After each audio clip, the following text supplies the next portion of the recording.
છું. હા હા ઓકે. માનસી, માનસી તારો ફોન વાગે છે. કોણ છે આ? ધીરજ જેવું છે કે નહીં? સોનુ. હા બેબી હમણાં જ નીકળે છે, પણ તમે કોણ? જરા પરિચય આપશો. કમાલ છે, સુગર કરી નાખ્યું. કોણ ઉગાડશે આ જનરેશનને? નામ ફેરવી નાખે છે ને કામ પણ ફેરવી નાખે છે. આ ઘરમાં હાજર છે કે મા બાપ સાથે વાત કરવાનો સમય નથી, અને અહીંયા શાશ્વરે ફોન કરી કરીને અપડેટ લેવાય. ઓ મેડમ, આમ સજી ધજીને ક્યાં ઉપડ્યા? રખડવા શું મમ્મી, તમે પણ સીઆઈડી ઓફિસરની જેમ ઇન્વેસ્ટિગેશન કર્યા કરો છો. કોલેજનો સમય થયો હોય તો કોલેજ જ જતી હોઉં ને. ક્યારેક અજાણ્યાના ફોન આવે ને તો ઇન્વેસ્ટિગેશન પણ કરવું પડે બેબી. તો બેબી એટલે આ સોનુ કોણ છે? આનો પરિચય મને મળશે? હા હા, કેમ નહીં, એ તો મારા ક્લાસમેટ છે. એમાં શું શંકા કરો છો? ક્લાસમેટ છે કે સોલમેટ છે? કોલ કરીને કઈ વિશેષ જ કાળજી લેવાય છે, એટલે ખાલી પૂછું છું. આ તો એ તો કોલેજમાં સાથે હોય એટલે કોલ કરીને પૂછે, પણ એ તો જસ્ટ ફ્રેન્ડ છે. Just friend, just friend. પણ આ મેસેજ અને કોલ હિસ્ટ્રી જોતા આ ક્લાસમેટ કરતા વિશેષ હોય એવું લાગે છે. અને તું આવા ફેરફતૂર કરવા માટે કોલેજ જાય છે? આ તારી કોલેજની ફી પપ્પા કેવી રીતે ભરે છે તે તને ખબર છે? ખબર છે મને, પણ એ તો તમારી ફરજ છે. એમાં વળી તમે મારા પર ઉપકાર થોડી કરો છો. તો સારામાં સારું ભણવું એ પણ તારી ફરજ છે ને. અમે તો અમારી ફરજ બજાવીએ છીએ બેટા, પણ તમે તમારી ફરજ બજાવવાનું ચૂકી જાઓ છો આ મોજશોખની લાઈફમાં. શું મમ્મી, તમે પણ શેના મોજો કરીએ છે? તો આ બધું શું છે? આ બીબાના કપડાં, ગુચીના પર્સ, એપલનો મોબાઈલ. બ્રાન્ડ સિવાય તો બેનને એક વસ્તુ ફાવતી જ નથી. અમે તને જરૂર પડે ત્યાં ખર્ચ કરવા રૂપિયા આપીએ છીએ, તને જરૂરી લાગે ત્યાં ખર્ચા કરવા માટે નહીં. લો, શરૂ થઈ ગયું આમનું ખર્ચ પુરાણ. હા હા, તમને તો ખર્ચ પુરાણ જ લાગવાનું ને. એક વખત કમાવા જાઓ, જાતે કમાઈને બધું લેશો ને ત્યારે આ પુરાણ સમજાશે. એમાં કોઈને પૈસાની કિંમત જ નથી. બધા પાણીની જેમ પૈસા વાપરે છે, કોઈ સમજતું જ નથી ને. કોણ પાણીની જેમ વાપરે છે? હું તો કમાઈને વાપરું છું, કમાઈને. એમાં આટલું કચકચ શું કરો છો? કમાય છે તો મન ફાવે એમ ઉડાડવાના. જરા બચત કરતા શીખો, બચત. તો તમારે મતે અમારે શું કરવું જોઈએ? ઘરમાં કોઈ વસ્તુ લાવવાની જ નહીં. કોઈ નાની વસ્તુ ઘરમાં આવે એટલે તમે તો બચતનો ઢંઢેરો પીટવાનું શરૂ કરી દો છો. અને નાની નાની વાતમાં શું ટક ચાલુ રાખો છો? ક્યારેક અદિતિ મોડી આવી હોય તો ફોન ઉપર ફોન ચાલુ થઈ જાય. અદિતિને બહાર બધે ફરવાનું આવડે છે, ઘરનું કોઈ કામ નથી આવડતું. મમ્મી, તમારી આ તો રોજની રામાયણ. અમારી કોઈ પર્સનલ લાઈફ જ નહીં. સ્વતંત્રતા જો કંઈ હોય કે નહીં આ ઘરમાં? અમારા પૈસા છે, અમે ગમે તેમ વાપરીએ. એમાં વારે વારે ટક શું કર્યા કરવાનું? ભૂલ થઈ ગઈ બેન મારી, સોરી. મને નથી ખબર કે તમે બધા આ ઘરમાં આટલા ગુંગળાઈને જીવો છો. આ તો એક માં તરીકે દીકરીની બળતરા થાય એટલે કહું છું.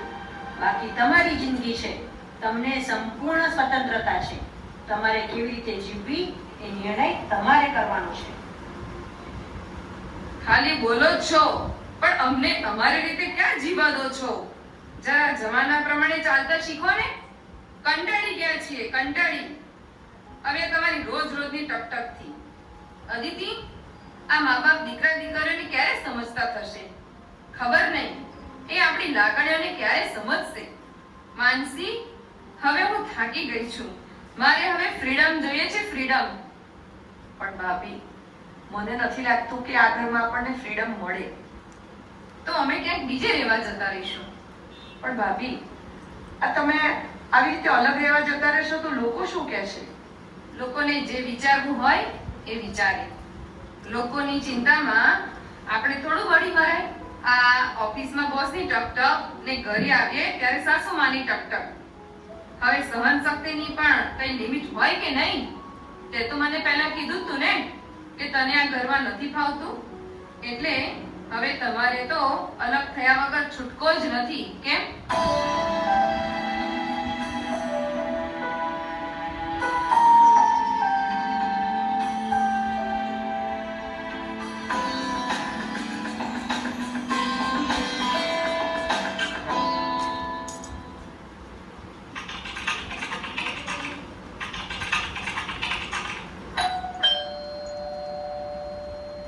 દરવાજો ખુલ્લો જ છે. નમસ્તે આંટી. અરે સપના, આવ આવ. કેમ છે બેટા? ઘરમાં બધા મજામાં? હા હો આંટી, બધા જ મજામાં. અત્યારે તો મારા લગ્નની તૈયારી ચાલે છે. આ લ્યો કંકોત્રી, તમારે બધાએ આવવાનું છે. મેં પ્રિયાંશીને તો ફોનમાં મોકલી જ છે, પણ પછી મમ્મીએ કહ્યું હતું કે તું ઘરે રૂબરૂ જ આપતી આવ, એટલે આપો આવી ગઈ. હા, આપવા આવી તે સારું જ થયું ને. એ બહાને મળાઈ તો ગયું. પણ એકલી કેમ આવી? બધાને સાથે લઈને આવી હોત તો? આમ પણ તારા મમ્મીને મળ્યાને ઘણો સમય થઈ ગયો. એકચ્યુઅલી તેઓ આવવાના જ હતા, પણ લગ્નની તૈયારી ને પાછું એમને આવવા જવામાં જ 2 કલાક નીકળી જાય ને, એટલે પછી હું આવી ગઈ. કેમ 2 કલાક? નવા ઘરે રહેવા ગયા કે શું? તમારું ઘર તો 10 મિનિટના અંતરે જ છે ને? ના ના આંટી, હું અને મારા ભાવિ પતિ અમે બંને જણા તો આ જૂના ઘરમાં જ રહીશું. એટલે મારા ભાઈ સાસુ સસરાને નવા ફ્લેટ પર અત્યારથી જ રહેવા માટે મોકલી દીધા છે. કેમ નવા ફ્લેટમાં? ઘર નાનું પડતું હતું એટલે. સપના, 7 વ્યક્તિ રહી શકે એટલું મોટું ઘર નાનું ક્યાંથી પડવા લાગ્યું? કેમ કે તમે તો 4 જ વ્યક્તિ છો ને? બેટા, ઘર નાનું પડવા લાગ્યું તું કે પછી મન નાના પડવા લાગ્યા હતા? ના ના આંટી, એવું નહોતું. પણ મેં અને મારા સાસરીમાં બધાએ સાથે મળીને જ અલગ થવાનો નિર્ણય લઈ લીધો. ને એમાં મારા સાસુ સસરા પણ ખુશ હતા. તે ખુશ છે કે નહીં એ તને તારા સાસરીવાળાએ કહ્યું તું કે પછી તારા ભાવિ પતિએ કહ્યું? ના, પણ તેમના ફેસ પર હું એ ખુશી જોઈ શકતી હતી. બેટા, દીકરાથી અલગ રહેવામાં કયા મા બાપ ખુશ થાય છે? કેમ? અમે એમને લાઈફ એમની રીતે જીવવા માટે છૂટા મૂકી દીધા છે. એ એમની રીતે જીવે અને અમે અમારી રીતે જીવીએ. એ પણ ખુશ ને અમે પણ. બેટા, તો તારા જન્મતા જ તારા મમ્મી પપ્પાએ તને અનાથ આશ્રમમાં મૂકવાની જરૂર હતી. કેમ આંટી આવું કહો છો? ખુશી માટે. તે જ કહ્યું ને, અલગ રહેવાથી ખુશીમાં વધારો થાય. સપના, મા બાપ દીકરાને મોટો કરવામાં આખી જિંદગી ખર્ચી નાખે છે અને પછી એ જ સંતાન પોતાના સ્વાર્થ માટે મા બાપને અલગ કરી દે છે. તે કેવું કહેવાય? તો હવે આ લગ્નનો ખર્ચો તારા ભાવિ પતિ જ કરવાના હશે ને? કેવી વાત કરો છો આંટી? એ આટલો બધો ખર્ચો કેવી રીતે ઉપાડી શકે? કેમ? હવે તો તમે અલગ થઈ ગયા ને, એટલે. હા, પણ દીકરા અને દીકરીને પરણાવવાની જવાબદારી તો મા બાપની છે. એ તો એમને જ પૂરી કરવાની હોય ને. જવાબદારી, આ જ શબ્દ છે જે મા બાપના સપનાને વર્ષોથી પોતાની નીચે દબાવતો આવ્યો છે. મને એ નથી ખબર પડતી કે જ્યારે મા બાપને તમારી જરૂર છે ત્યારે તમે એને અલગ કરી દો છો અને પોતાની વાત આવે ત્યારે એને જવાબદારીનું ટેગ આપી દો છો. સપના, તું મને એમ કે તારા સાસુ સસરા પ્રત્યેની તારી જવાબદારીનું શું? એ પણ તારા માતા પિતા જ થાય ને? આંટી,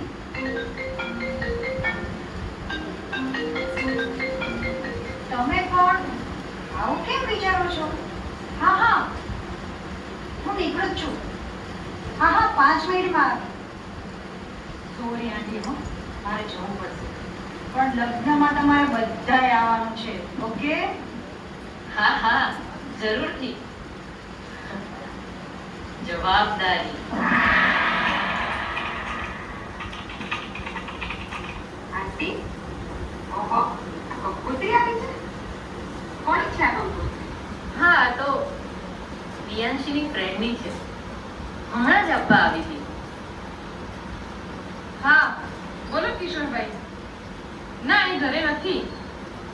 હા, તમે ફ્લેટની ચાવી લઈ રાખો. અમે થોડી વારમાં આવી જઈએ છીએ. ના, હું અને અદિતિ બંને સાથે જ જોવા આવીશું. એટલે એક ધક્કે ફાઇનલ થઈ જાય ને. હા હા હા, મળીએ કિશોરભાઈ. ફ્લેટ? કોના માટે ફ્લેટ જોવા જાય છે? અરે કાકી, જવા દો ને. તું વાત ના બદલ અને જે હોય તે બોલ. મમ્મી અને પપ્પાને કારણે બંને ભાઈઓ અને ભાભીઓએ અલગ થવાનો નિર્ણય લીધો છે. આ ઘરમાં તમને એવી તો શું તકલીફ પડી ગઈ કે તમે અલગ થવાનો નિર્ણય લીધો છે? તકલીફ સિવાય કંઈ નથી કાઢી. બસ આખો દિવસ ટક ટક જ કર્યા કરો. આપણી ભૂલ હોય કે ના હોય, એમનું ભાષણ ચાલુ જ થઈ જાય. બસ આટલી વાતમાં અલગ થવાનો નિર્ણય લઈ લેવાનો? પ્રિયાંશી, તું વિચાર કર. તારે ઓફિસમાં બોસનું નથી સાંભળવું પડતું? એ તો સાંભળવું જ પડે ને. તો પછી તમારાથી કોઈ ભૂલ થઈ હોય તો આપણી ભૂલ સુધારવા મા બાપ બે શબ્દો કહે એમાં શું મોટી તકલીફ પડી જાય છે? તેઓ તો તમને દીકરીઓ માણીને જ કહે છે ને. કાકી, બે શબ્દો બોલે તો ક્યાં પ્રશ્ન છે? આ તો આખું ભાગવત ભરાય એટલું ભાષણ આપી દે. પણ એ ભાષણ છે તો તમારા સારા માટે જ ને. કાકી, વાપમાં હોય તો સારું લાગે, પણ વાતે વાતે સંભળાવે એ થોડું ગમે. હવે ગયા મહિને હું રીલ્સ બનાવવા માટે સેલ્ફી સ્ટિક અને બીજી 2-3 વસ્તુ લાવી હતી. તે દર વખતે એક જ સવાલ કે આની શું જરૂર છે? તમે ખોટા ખર્ચા કરો છો. હવે જરૂર હોય તો જ લીધી હોય ને. એમાં વાતે વાતે શું શંકા કરવાની? કાકી, 2 દિવસ પહેલા અદિતિ ફ્રેન્ડ સાથે શોપિંગ કરવા ગઈ ત્યારે એક ડ્રેસ એને ગમી ગયો અને તે લાવી. મમ્મીને ખબર પડતા જ ઘરમાં મહાભારત શરૂ થઈ ગયું. અત્યારે ડ્રેસની શું જરૂર છે? બચત કરતા શીખો ને. આમ વાતે વાતે ખર્ચ પુરાણ ને બચતનું ગણિત એમનું શરૂ થઈ જાય. હવે આટલી તો અમને ખબર પડે જ ને. અમે થોડા નાના છીએ હવે. તમારી વાત એકદમ સાચી છે, પણ આ વાતમાં તારા મમ્મી પપ્પા પણ ખોટા નથી. તેમને કપડાનો પ્રશ્ન નથી, તેમને એ પ્રશ્ન છે કે કબાટ ભરાય એટલા નવા કપડાં હોવા છતાં અત્યારે બીજા લાવવાની શું જરૂર છે? ને અત્યારે રોજ રોજ નવી ફેશન આવતી જ જાય છે. ફેશન ઓલ્ડ થયા પછી કપડાં નવા હશે છતાં તમે પહેરવાના છો? આને તો ખોટા ખર્ચા જ કહેવાય ને. પણ કાકી, હું તો ઓફરમાં ડ્રેસ લાવેલી તો એ પૈસાની બચત જ કરી કહેવાય ને. અને આંટી, મેં પણ છે ને ઓનલાઈન સારું એવું ડિસ્કાઉન્ટ હતું ને એટલે જ લીધું હતું. અરે પણ આપણા કામનું હોય કે ના હોય, ડિસ્કાઉન્ટ જોઈને લઈ લઈએ પછી ભલે ને ગમે એટલું સસ્તું હોય, પણ ખરીદ્યા પછી આપણે વાપરીએ નહીં તો વેસ્ટેજ જ કહેવાય ને. ને આ ઓફર તો છે ને તમારા જેવા જુવાનિયાઓને લલચાવવા માટે એક માર્કેટિંગ સ્કીમ છે, સ્કીમ. બાકી ગમે એટલું સસ્તું વેચ્યા પછી પણ એમને તો ફાયદો જ થવાનો છે ને અંતે આપણે તો નુકસાન જ ભોગવવું પડે છે. કાકી, આ બધા ખર્ચા અમે કમાઈને કરીએ છીએ. એમના પૈસે થોડા લીલા લેર કરીએ છીએ. કમાવ છો એનો મતલબ એવો થોડો છે કે બધું વાપરી નાખવું. બચત તો કરવી પડે ને. તમને જે મહેનત કર્યા વગરની વસ્તુઓ મળી ગઈ છે ને તેની પાછળ તમારા માતા પિતાની વર્ષોની ભેગી કરેલી બચતનું જ પરિણામ છે. તેઓ બચત કરે છે અને તમારી પાસે કરાવવાનો આગ્રહ રાખે છે. એ બધું તમને જ કામ આપવાનું છે. આ બધું તમારા માટે જ છે ને. પણ કાકી, આ બચત કરવાના ચક્કરમાં અમારે અમારી લાઈફ એન્જોય જ નહીં કરવાની. અમે કેટલી જગ્યાએ સેક્રિફાઈસ કરીએ. ઓહો, તમે શું સેક્રિફાઈસ કરી નાખ્યું? સેક્રિફાઈસ તો એમણે કર્યું છે તમને ભણાવવા ગણાવવામાં, પરણાવવામાં, અરે તમારા મોજ શોખ પૂરા કરવામાં એમણે બધું સેક્રિફાઈસ કર્યું છે. કાકી, જો બેટા સાંભળ, તને એક વાત કહું. એક વખત તારા સસરાને કંપની તરફથી કાશ્મીરની ટ્રીપનું આયોજન થયું હતું, એમાં જવાનું હતું. અચાનક એક દિવસ મને કહ્યું કે મેં જવાનું બંધ રાખ્યું છે. પૂછતા ખબર પડી કે તમારા બંનેના પતિને સ્કૂલની એક્ઝામ હતી એ સમયે. મેં કીધું કે હું તો છું જ ને, હું ધ્યાન રાખીશ, તમે જાઓ, પછી ક્યારે આવો જવાનો મોકો મળશે તો કે પછી ક્યારેક વાત, એમ કહી એમણે વાતને ત્યાં જ ટાળી દીધી અને પછી ક્યારેય બહાર ફરવા જવાનો સમય તેમને મળ્યો જ નહીં. અરે એવા સંજોગો પણ ના થયા. આ તમારા બધાના ખર્ચા પૂરા કરતા જે કંઈ બચત થતી ને એનું ગોલ્ડ લઈ લેતા. અને પ્રિયાંશી, તને અને અદિતિને આ 10-10 તોલાના હાર આપ્યા છે ને એ એમના સેક્રિફાઈસના પ્રતાપે છે. શું વાત કરો છો કાકી? મમ્મી પપ્પા પોતાની બચતના પૈસામાંથી સોનું ખરીદતા હતા અને એ બધું ભેગું કરેલું સોનું એમણે અમને આપી દીધું. આ તો અમને ખબર જ નહોતી. હવે સમજાવ્યું એમનું બચતનું ગણિત. પણ આવું કોઈ દિવસ અમને કેવી તો ખબર પડે ને. અરે આવું સેક્રિફાઈસ કરીને કઈ સંભળાવવાનું થોડું હોય. નિસ્વાર્થ પ્રેમ હોય ને ત્યાં જ આવું સેક્રિફાઈસ થઈ શકે. અને માનસી, તું શું એમને ફરજ ગણાવતી હતી? તું કહેતી હતી ને કે ફી ભરવી એમની ફરજ છે, એમાં શું નવાઈની વાત છે? અરે એ કઈ રીતે તારી ફી ભરે છે તેનો ખ્યાલ છે તને? રોજ ઓવરટાઈમ કરે અને રવિવાર તથા કોઈ પણ તહેવારે મોજ શોખ કર્યા વગર એક્સ્ટ્રા ટાઈમ ભરે ત્યારે તમારી ફી ભરાય છે.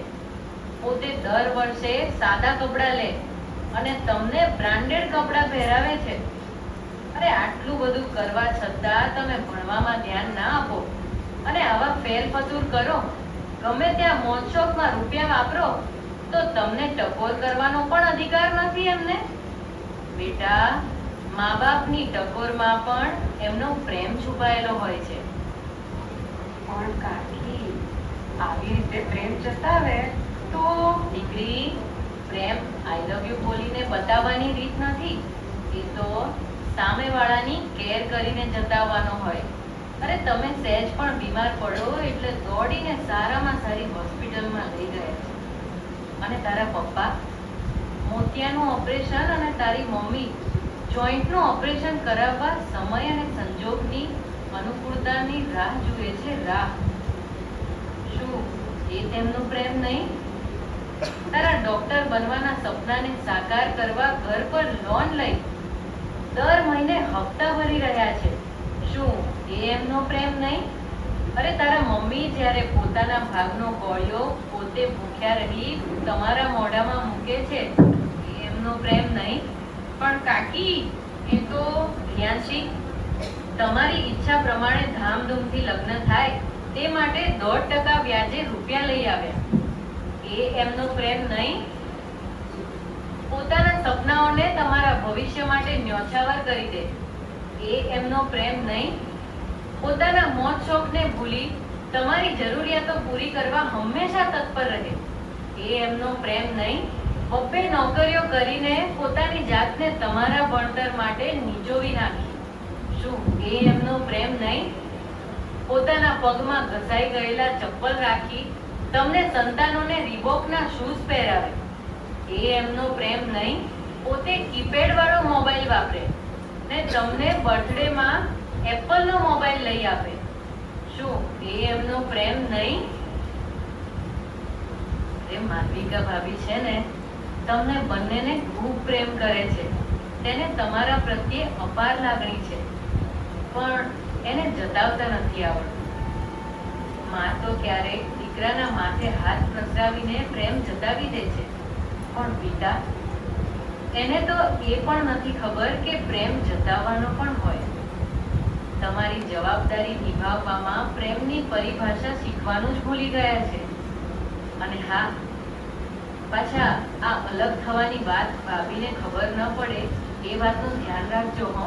નહીંતર આપના સહારે જોયેલા સપના પળવારમાં તૂટી જમીન દોષ થઈ જશે ને એની તમને ખબર પણ નહીં પડે એવું બતાવશે નહીં. પણ મા બાપ રહ્યા ને એ તો તમારા માટે પોતાના સપનાને પણ સેક્રિફાઈસ કરી દે છે. ઠીક છે, આ તો મારાથી રહેવાય નહીં એટલે કહી દીધું. પણ કદાચ વધારે બોલાઈ ગયું હોય અને તમારા દિલને ઠેસ પહોંચી હોય ને તો માફ કરજો હો. અરે ના કાકી ના, માફી તમારે નહીં અમારે માંગવાની છે. ખબર નહીં પણ અત્યાર સુધીમાં કેટલીય વાર મમ્મી પપ્પાની પ્રેમની મીઠી ટકોરને અમે ટક માનીને એમને ન કહેવાનું કહી દીધું હશે. ખરેખર હા, બહુ મોટી ભૂલ કરી છે અમે લોકોએ. કાકી, સાચા પ્રેમની પરિભાષા તો અમને આજે સમજાવી. જો આજે તમે આ બધું કર્યું ના હોત તો કદાચ મારી મૂર્ખામીના કારણે મેં બહુ ખોટો નિર્ણય લઈ લીધો. કાકી, તમારો ખૂબ ખૂબ આભાર. Thank you so much. ચાલો ત્યારે જાગ્યા ત્યારથી સવારે આ મા બાપની ટકટક મીઠી લાગી ને હવે. હા હો કાકી, હવે અમારી ભૂલ સમજાઈ ગઈ. હવેથી આવું નહીં થાય. ચાલો ચાલો હવે આપણે જમી લઈએ. હા આંટી, પણ મમ્મી પપ્પા આવે ને પછી આપણે બધા સાથે બેસીને જમીએ હો, તો મજા આવશે. હા હા કેમ નહીં, આજે તો ફેમિલી ડિનર.